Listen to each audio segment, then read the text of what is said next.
TRT World's defense analyst Oubai Shahbandar joins me live in the studio now. Oubai, first of all, what do you make of the significance of, first, the fact that the rebels have a drone like this, and secondly, that they would attack the Russian military and not the Syrian military? Well, no doubt this has been the single deadliest week for the Russian military forces in Syria since they entered Syria in 2015. Now, the Russians have a permanent base in Hamaim, so they were a major target.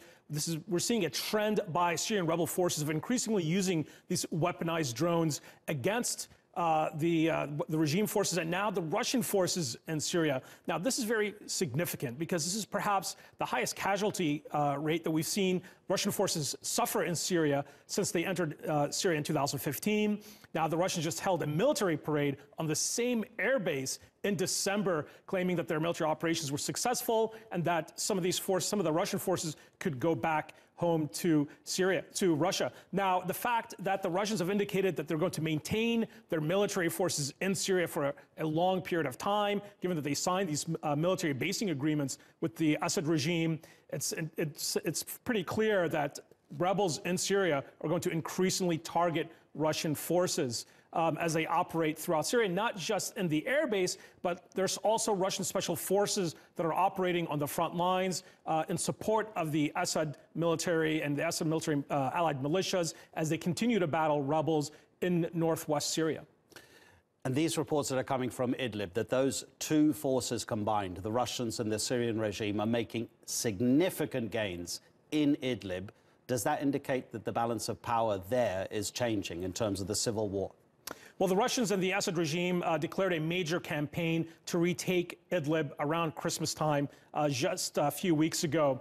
Now, the Russian General Staff, the chief of the Russian General Staff, declared that ongoing operations would be necessary in Idlib to fight al-Qaeda and to fight so-called extremists as the Russians and the Assad regime claim that they are.